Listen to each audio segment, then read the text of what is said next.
যে প্রধান নির্বাচন কমিশনার নিজেই আচরণবিধি লঙ্ঘন করছে এবং প্রথম দিন আচরণবিধি লঙ্ঘন করছে। ছাত্র শিবিরের নৈতিকভাবে বা আদর্শিক দ্বন্দ্বের কাছে অনেকে পরাজিত হয়েছে। শিক্ষার্থীরা তাদের নিরাপত্তা, আস্থা এবং ভরসার জায়গা থেকে ছাত্র শিবিরকে জগন্নাথ বিশ্ববিদ্যালয়ে নির্বাচিত করবে ইনশাআল্লাহ।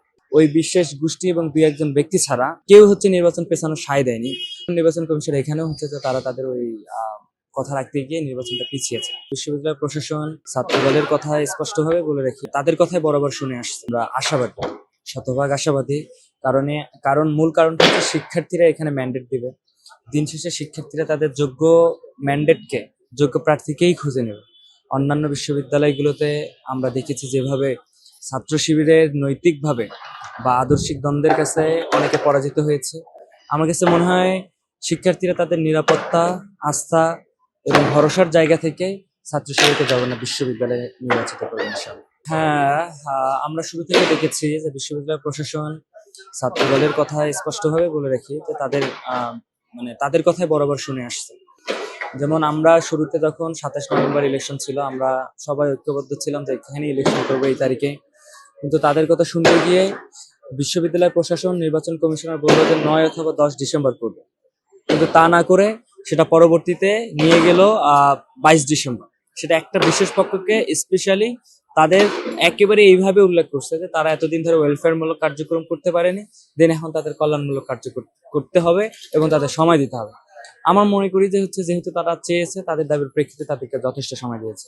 প্রাকৃতিক দুর্যোগের মতো একটা ঘটনা, ভূমিকম্পে আমরা দেখলাম যে এই অনাকাঙ্ক্ষিত এই ঘটনার পরে ক্যাম্পাস প্রায় 2 সপ্তাহ বন্ধ ছিল। এটার পরে বিশ্ববিদ্যালয় প্রশাসন বাধ্য হয়ে আবারও নির্বাচন পিছিয়েছে। তখন স্পষ্টভাবে আমরা দেখেছিলাম যে নির্বাচন কমিশনার আমাদেরকে নিয়ে যখন বসেছে যে কারা কারা নির্বাচন পিছাতে চায়, ওই বিশেষ গোষ্ঠী এবং দুই একজন ব্যক্তি ছাড়া কেউ নির্বাচন পেছানোর সায় দেয়নি। তো আমরা দেখলাম নির্বাচন কমিশন এখানেও যে তারা তাদের ওই কথা রাখতে গিয়ে নির্বাচনটা পিছিয়েছে।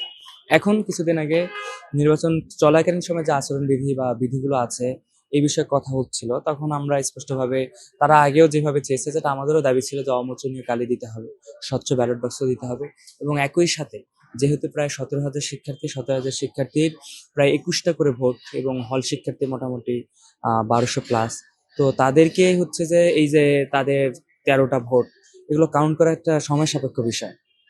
তো এটাকে আমরা মেশিন ডিজিটাল পদ্ধতিতে করার জন্য আমরা শুরু থেকে দাবি জানিয়েছিলাম। তবে ছাত্র দল সমর্থিত ছাড়া অনেকে অভিযোগ করছে যে সেই সময়ের ব্যালট গুলো কোথা থেকে প্রিন্ট করছে, অমুক করছে। আমরা এগুলো আমাদের জায়গা থেকে ক্লিয়ার করার চেষ্টা করছিলাম, যে স্যারদেরকে ক্লিয়ার করে জিজ্ঞেস করা হয়েছিল যে আসলে ব্যালট গুলো কোথা থেকে ছাপানো হচ্ছে। তখন বলছে যে আমরা এই প্যানেলের 5 জন এবং ভিসি স্যার ছাড়া কেউই জানে।